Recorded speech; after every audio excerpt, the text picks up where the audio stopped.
स्तूप संस्कृति। स्तूप संस्कृति क्या है, इसके बारे में देखिए।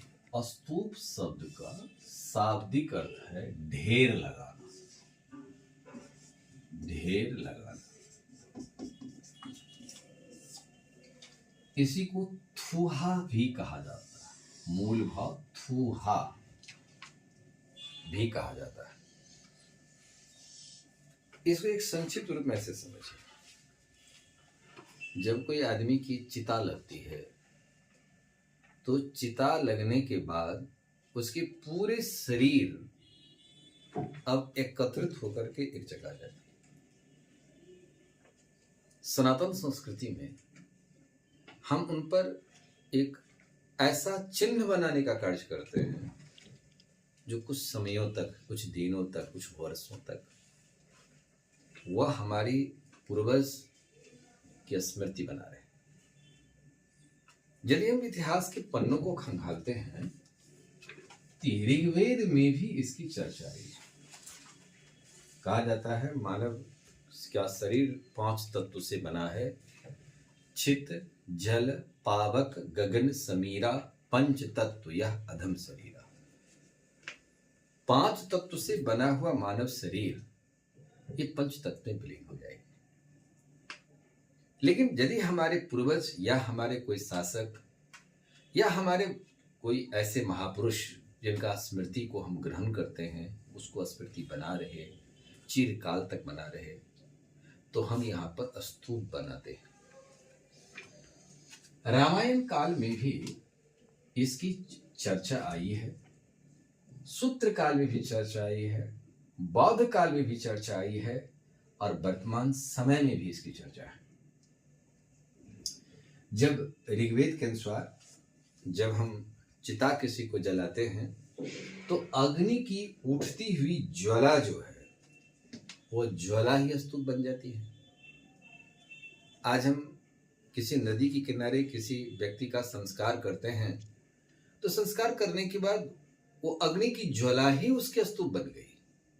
तो वहां भी ऊंचे चबूतरे बनाए जाते हैं। बारिश के समय, बाढ़ के मौसम में भी यह चिता चलती रहती है। वाराणसी के मणिकर्णिका घाट पर प्रत्येक समय हर क्षण एक लाश जलती रहती है। तो वहां भी एक ऊंचा टीला बना दी गई, मकान बना दी गई है और वह मोक्ष नगरी है।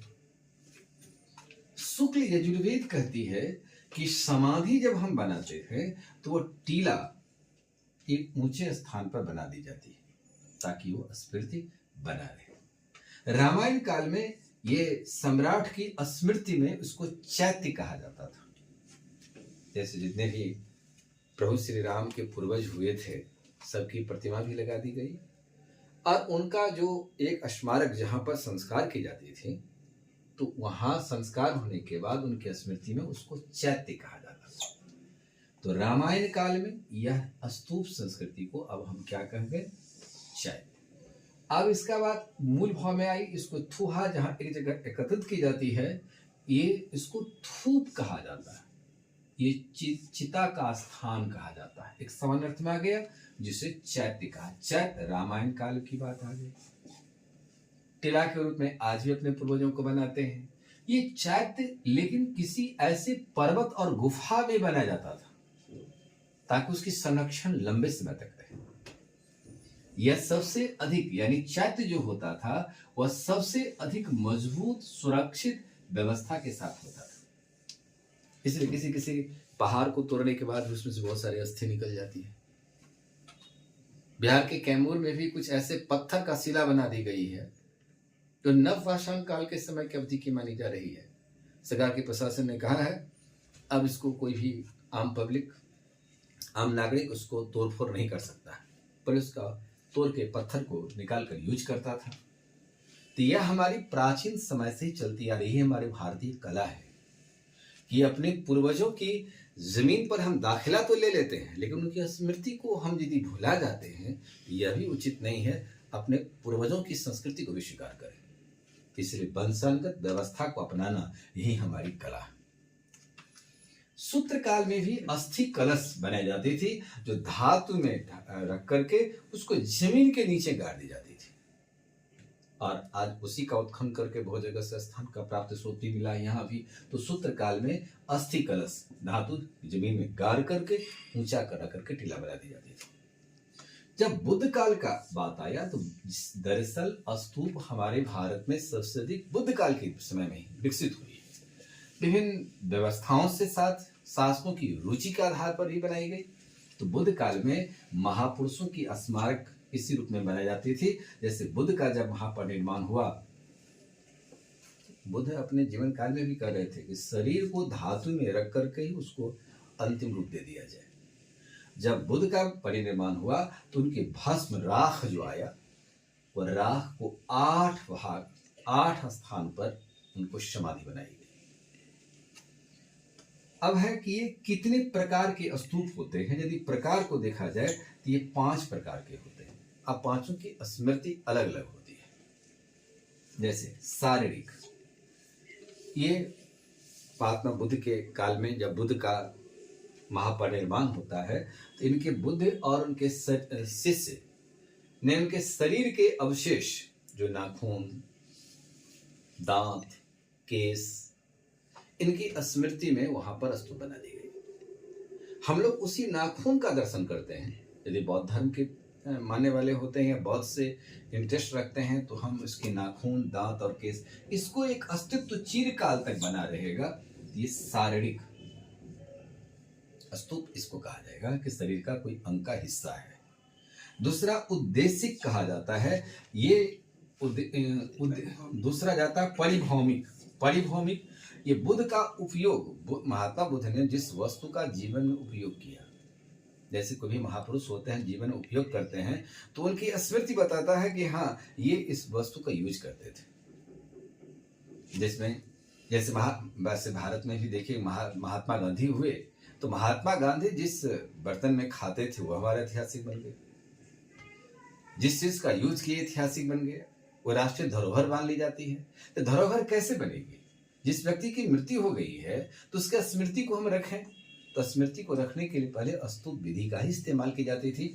इसलिए परिभौमिक में बुद्ध जो उपयोगी वस्तु को लाते थे भिक्षा पात्र, क्योंकि बौद्ध जब अपने धर्म प्रचार करने जाते थे तो भिक्षा के रूप में भी वह ग्रहण करते थे।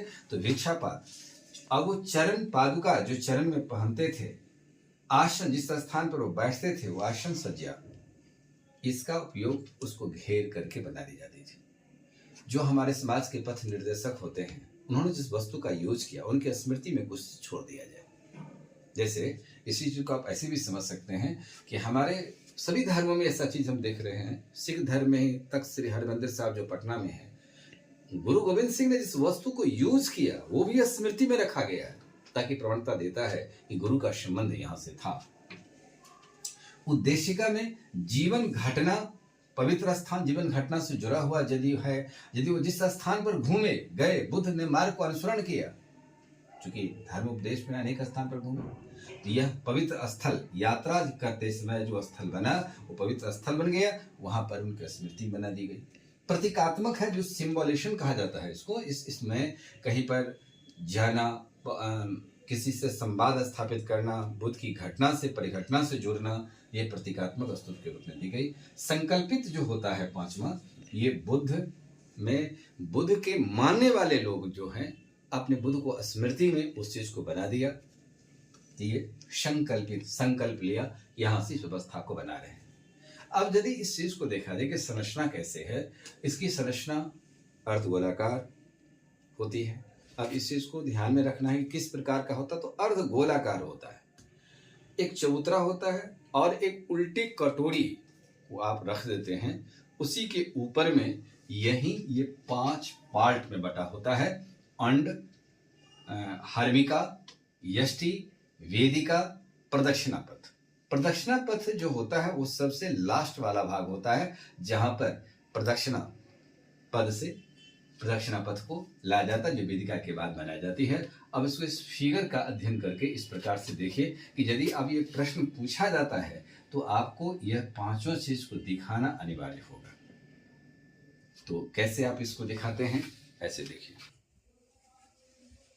उल्टे कटोरे अंडे के बारे में पहले जान लें। ये अंडे जो है ये यूरोप फिगर में दिया गया है कि उल्टे कटोरे की आकृति का जो थूहा बनाया जाता है, थूहा है यह, इसे अंड कहा जाता है। स्तूप की चोटी सिरे पर चिपटी होती है। ऊपर का धातु अवशेष पात्र पर रखा जाता है। अब धातु का अवशेष पात्र होता है, उसको 2 नंबर में जो दिखा रहे हैं ये हर्मिका है।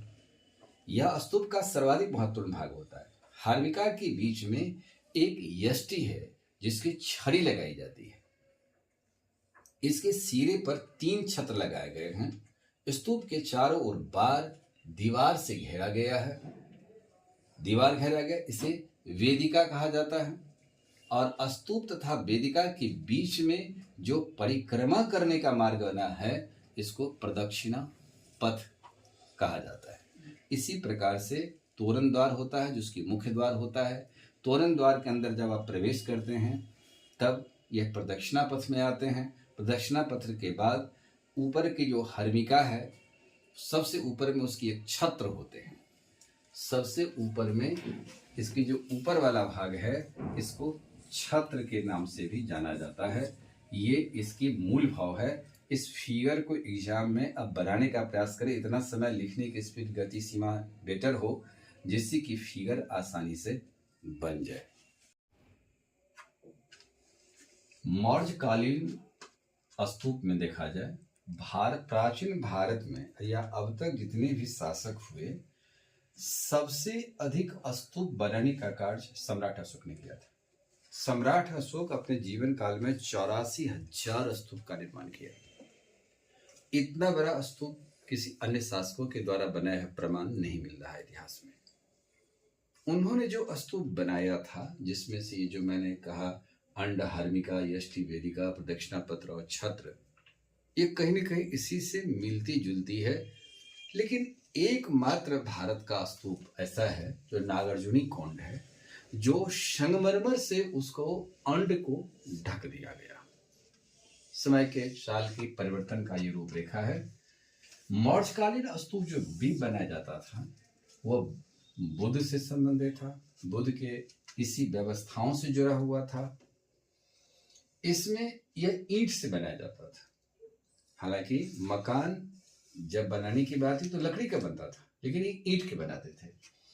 8 स्तूप जो महात्मा बुद्ध के जो स्मृति की जो राख थी, उस राख को जब चारों 8 स्थान पर लाया गया, उसमें से एक स्थान पिपहरवा स्तूप है, जिसको अशोक के द्वारा निर्मित बताया जाता है। दूसरा सांची स्तूप। सांची स्तूप की खोज 1818 में जनरल टायर द्वारा किया गया। ये बुद्ध का वहां पर है, लेकिन बुद्ध के उसी सर से सटा हुआ लघु स्तूप भी बनाए गए, जो बुद्ध के प्रमुख शिष्य सारिपुत्र और महामोदग्लायन द्वारा बनाया गया था। ये उनके स्मृति के रूपरेखा में आ गए। तो इस सांची स्तूप की एक विशेष प्रमाण यहाँ पर मिलता है। ये 54 फीट ऊंचा है, व्यास 120 फीट है इसकी। इस पर त्रिरत्न की चर्चा आई है, जिसमें गज, सिंह, धर्मचक्र, गज मतलब हाथी, सिंह, धर्मचक्र, ये 3 का इस स्तूप पर यहाँ की स्मृति में बनाए गए, जो तोरण के द्वार के ऊपर में है। भारूत स्तूप जो अशोक ने बनाया था, इसकी खोज जनरल कनिंघम ने 1873 में किया था। इसकी व्यास 68 फीट है। 30,000 बुद्ध की कथाओं की 30 जातक कथा पर यह आधारित है। 30 जीवन के चक्र से जुड़ा हुआ बुद्ध का जो कथाएं हैं, उसको 30 जातक कथा पर आधारित बनाया गया है इस स्तूप पर, ताकि आप जब बुद्ध को मानते हैं तो और उसके क्षेत्र को जब भ्रमण करते हैं तो बुद्ध का वो पूरे रूप आपके दृढ़ दिमाग के अंदर में आ जाता है। कुषाणकालीन समय में कनिष्क मूलतः इसको बनाए, जो अशोक द्वारा बनाई गई जो व्यवस्था था उससे वो अलग नहीं दिख रही है। जैसे आप श्रावस्ती या तक्षशिला जो अशोक ने बनाया था, श्रावस्ती, तक्षशिला, श्रीनगर, मथुरा, प्रयाग, कन्नौज, सारनाथ, वैशाली, जो मौर्य काल के स्तूप में बनाई गई थी, उसी स्तूप में जहां है उन्हीं के निकटता को दर्शा रहा है। अब सवाल है कि वो किस स्थान पर किन लोगों द्वारा बनाया, कितनी चीजों को अनुसरण में लाया गया है, तो उसमें के कलाकारों के ऊपर भी डिपेंड किया होगा। तो कुषाण कालीन उसी व्यवस्था की देन थी। ये जो मौर्यकालीन व्यवस्था है, यही व्यवस्था कुषाण कालीन व्यवस्था से जुड़ती है, जो कनिष्क के समय में अपनी राजधानी पुरुषपुर में बनाया था और 400 फीट ऊंचा। अब वहां पर बहुत ऊंचा स्थान दिया, 25 मंडप है, वो विशाल क्षेत्र में फैला हुआ है। शातवाहन भी बौद्ध धर्म से जुड़ा हुआ बनाया। तो कहीं न कहीं बौद्ध से जुड़ा हुआ व्यवस्था काफी लोकप्रियता को हासिल किया। नागार्जुनीकरण का अंड जो है वो संगमरमर से बना हुआ है, संगमरमर से ढका हुआ है। और गुप्तकालीन स्तूप जो है सारनाथ का धर्मेश स्तूप, वह कुछ अलग रूप में दिखती है। गुप्तकालीन स्तूप में एक और आता है जरासंध की बैठक, जहाँ पर वर्तमान बिहारी नीतीश कुमार ने जरासंध का एक बहुत बड़ा विशाल प्रतिमा को भी उन्हें लगाया है, ताकि जरासंध कहीं न कहीं भारतीय इतिहास का एक महत्वपूर्ण क्षेत्र के स्थान पर एक शासक माने जाते हैं, जिनका संबंध कृष्ण से भी था और कृष्ण का भी आगमन यहाँ हुआ था। तो एक बहुत बड़ा तथ्यों से उन्होंने जोड़ा है इस चीज को। तो ये स्तूप है और स्तूप से अपने इतिहास के को समझने का कार्य कर सकते हैं। उनकी स्मृति में क्या क्या चीज हमारे इतिहास लिखती है, इतिहास के पन्नों पर कैसे वो चर्चित हैं, जिसमें इतिहास एक संदेश के रूप में जब हम पढ़ते हैं तो ये स्तूप उस संदेश का भी प्रतिफल है।